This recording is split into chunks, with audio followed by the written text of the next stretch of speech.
Welcome back to Year 2 of TwoClan. I'm drawing the allegiances of TwoClan after another year of playing ClanGen. So let's get into it. We start off in StarClan because two cats died this year. Both were in a patrol that was ambushed by rogues. Lioncatcher was 76 moons old when she died. At first she was a bit in denial, but now she's mostly frustrated that she's dead. She wished she could have served the clan longer, but she's happy with who succeeded her. Now she constantly watches over StarClan and might bug some warriors in their dreams.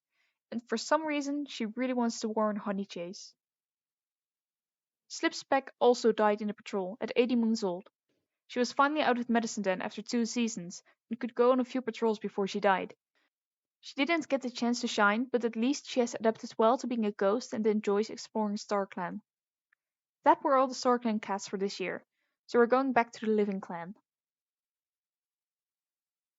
Leapstar is still the leader of TwoClan and has 9 lives remaining.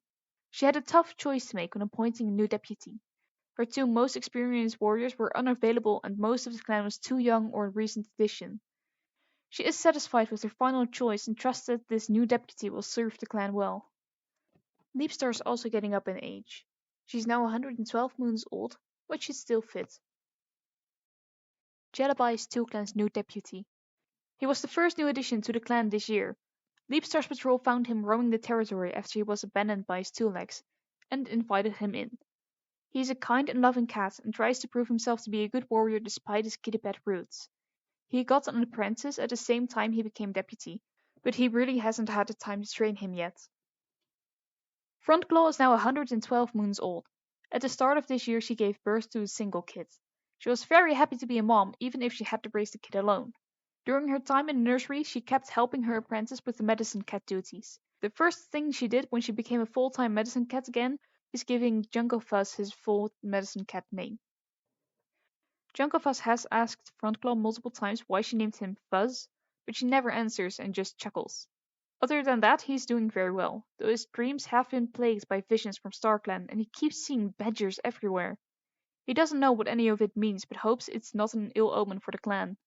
Him and Frontclaw have talked about taking on another apprentice, so they'll be keeping an eye out for any cat showing potential.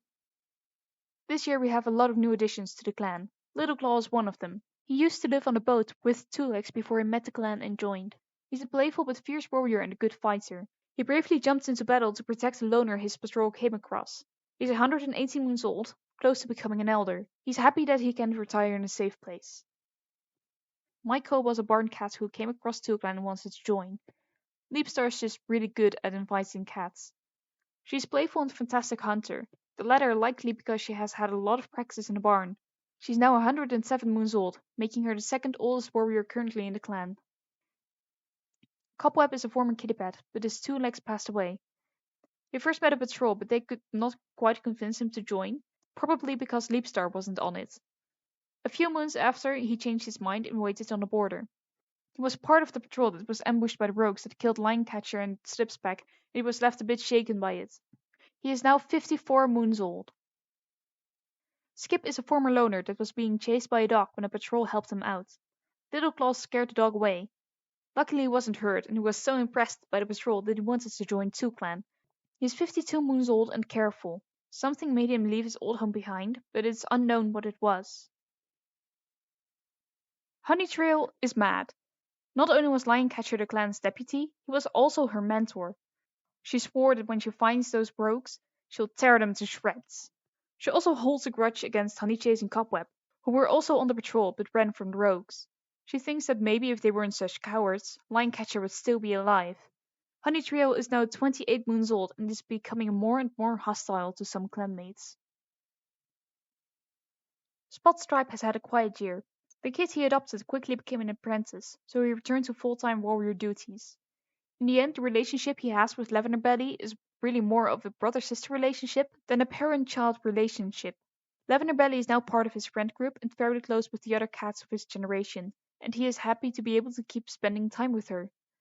Spotstripe is now 27 moons old and hopes things will stay as they are, for he likes most things as they are right now. At the start of this year, Honeychase mostly got in trouble for speaking out during clan gatherings. He has a good year health-wise. He was finally out of the medicine den and able to patrol again. He was also part of the patrol that was ambushed by rogues. Lioncatcher and Slipspec, his friends, died fighting off the rogues to give him and Cobweb the opportunity to escape. He hopes he can make that sacrifice worth it and will do anything to protect his remaining clanmates, even if not all of them like him and his opinions. Sneeze Sting really has a high opinion of herself. She thinks she's the best hunter, the fastest warrior, and the smartest, and more things like that. Overall, she's just a very funny character. I don't have anything else to say about her right now. She's had a very quiet year as well.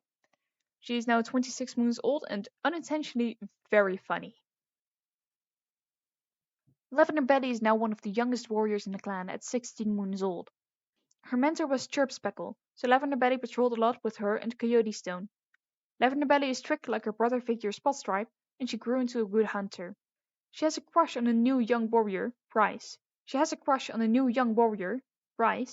But she has a bit of competition because Bryce also likes Spotstripe a lot. Bryce is a former kitty pet who fled his two-leg home. Luckily the young Tom was found and taken in by TwoClan. He is 16 moons old and has made a few connections with the other young warriors of the clan, but in particular with Spotstripe and Lavender Belly. He has also become good friends with Gull Kid. He's strict and an excellent fighter, though he's still inexperienced. Frostball is the only apprentice in the clan at the moment, and he is 10 moons old. He's the son of Frontclaw and was the only kid in her litter. He's a responsible Tom, though he does like to loudly complain about apprentice duties. Because he's the only kid in his litter, and there are no other cats in the clan his age, he seeks out his mother's company a lot. Hopefully it will be easier to connect with his peers when he becomes a warrior. Chirp, Speckle, and Coyote Stone have not had much time to mourn the loss of Lioncatcher and Slipspec because soon after their kids were born. They became mates early this year, and soon after Coyote Stone announced that she was expecting kids. Gull Kid is a nervous white Tom with a black tabby tail, and Yellow Kid is a curious grey and white tabby Tom. Yellow Kid especially is a bit of a troublemaker. Chirp, Speckle, and Coyote Stone decided Coyote Stone would carry the kids because Chirp Speckle had an apprentice at the time. Though I think that in hindsight, Coyote Stone is a bit frustrated that she could not become deputy when the time came, because she was still nursing kids. That sums up year 2 of TwoClan. It was mostly a quiet year with lots of new additions to the clan. Year 3 is coming up next. Beware of that one because it's going to be drama. Anyway, thanks for watching and I'll see you next time.